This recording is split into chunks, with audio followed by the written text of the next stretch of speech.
Je suis le professeur Amadou Gallo Diop. Je suis le directeur général de la recherche et de l'innovation au ministère de l'enseignement supérieur.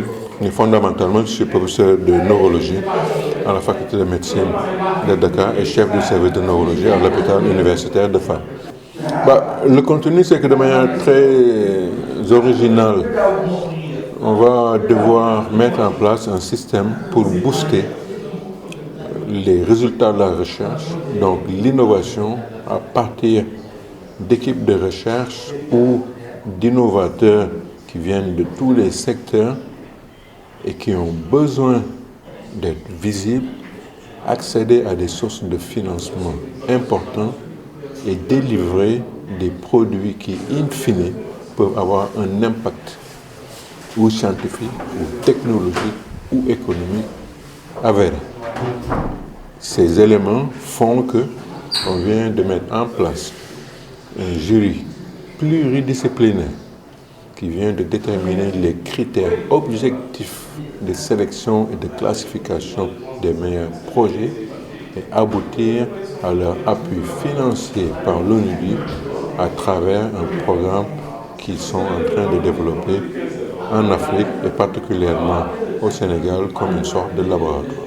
Non, c'est lié à mes fonctions. Je ne suis meilleur, je ne suis pas meilleur par rapport à qui que ce soit. C'est lié à mes fonctions au sein du ministère qui est quand même en charge de la recherche et de l'innovation, d'une part, et d'autre part, dans ce ministère-là et à travers l'université dans son ensemble, j'ai quand même joué les mêmes rôles par rapport à des sélections pour définir qui doit être un prochain recteur, quel projet de recherche doit bénéficier d'un financement puissant, national ou international, après les avoir revisités dans le fond, la formulation et surtout les destinations des résultats de la recherche qui doivent coller avec nos critères puissants impactant nos priorités en matière de développement. Donc ce n'est que sur la base de mes fonctions actuelles et d'une expérience